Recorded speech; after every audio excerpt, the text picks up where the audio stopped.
Hello और इस नए विश्लेषण में स्वागत है। आज हम डेयरी बिजनेस की उस सबसे बड़ी उलझन को सुलझाने वाले हैं जिसका सामना हर डेयरी पालक करता है। क्या चुने, गाय या भैंस? क्योंकि देखिए, मुनाफा इस एक फैसले पर सबसे ज्यादा टिका होता है। तो चलिए, बिना किसी देरी के इस पूरे गणित को आसान भाषा में समझते हैं। गाय या भैंस, आखिर असली मुनाफा कहाँ छुपा है? सच कहूं तो सारा खेल इस बात का है कि फार्म का स्थानीय माहौल कैसा है, चारे की लागत क्या आती है और सबसे जरूरी, लोकल मार्केट की मांग क्या है। अगर पशु और इन सभी जरूरतों का सटीक मेल ना बैठे तो फायदे की जगह सीधे नुकसान उठाना पड़ सकता है। भाग 1, गाय बनाम भैंस, सीधा मुकाबला। ठीक है, आइए इसमें गहराई से उतरते हैं। इन दोनों के बीच का सबसे बड़ा और स्पष्ट अंतर कहीं और नहीं बल्कि इनके दूध की बनावट से ही शुरू होता है। और ये चार्ट बिल्कुल बेहतरीन तरीके से दर्शाता है कि फर्क कितना बड़ा है। यहाँ साफ देखा जा सकता है कि भैंस के दूध में फैट लगभग 6 से 8% या उससे भी ज्यादा होता है। वहीं दूसरी तरफ गाय के दूध में ये फैट 3 से 5% के आसपास ही रहता है। अब ध्यान देने वाली बात यह है कि ये सिर्फ नंबर्स का खेल नहीं है। यही फैट परसेंटेज आगे चलकर दूध का बाजार भाव तय करता है। भाग 2, सामान्य तुलना और विश्लेषण। अब हम उन रोजमर्रा के कारकों पर नजर डालेंगे जो सीधे डेयरी के खर्च और आमदनी पर असर डालते हैं। इस टेबल पर थोड़ा गौर करते हैं। यहाँ कुछ दिलचस्प ट्रेड ऑफ्स हैं। जैसे भैंस के दूध का रेट अक्सर ज्यादा मिलता है, लेकिन ध्यान देने वाली बात यह है कि इनका चारे का खर्च और देखभाल दोनों थोड़े ज्यादा होते हैं। ऊपर से भैंस गर्मी कम झेल पाती है।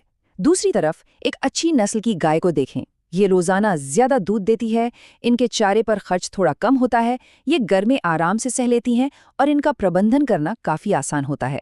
साथ ही गाय के बछड़े या बछड़ी आगे चलकर काफी उपयोगी साबित होते हैं। तो हर फायदे के साथ एक छोटा सा समझौता जुड़ा ही होता है। भाग 3, भैंस कब ज्यादा प्रॉफिटेबल है? आखिर वो कौन सी खास स्थितियां हैं जहां भैंस का पालन व्यापारिक रूप से गाय को पीछे छोड़ देता है? सोचिए, अगर इलाके में फुल फैट दूध यानी दूधिया की भारी मांग है तो भैंस बिल्कुल टॉप चॉइस बन जाती है।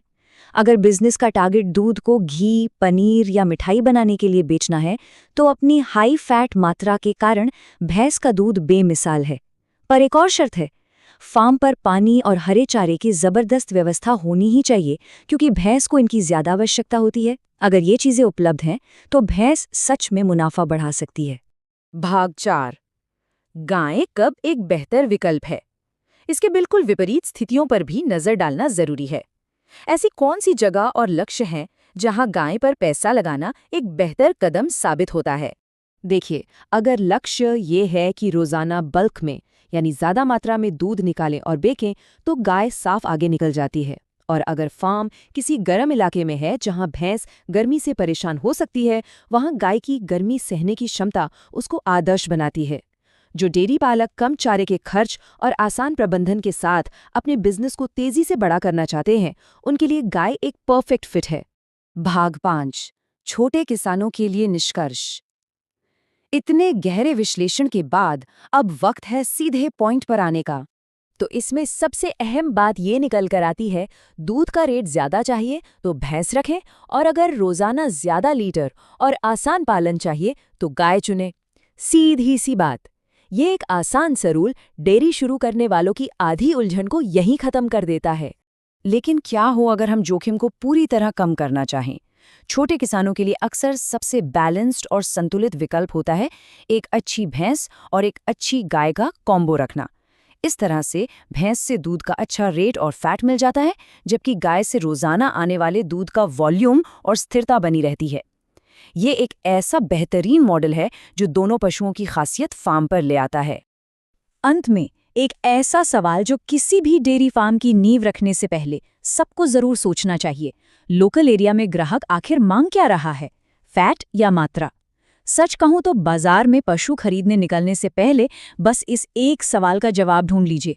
यही वो मास्टर की है जो तय करेगी कि डेयरी असल में कितना मुनाफा कमाएगी।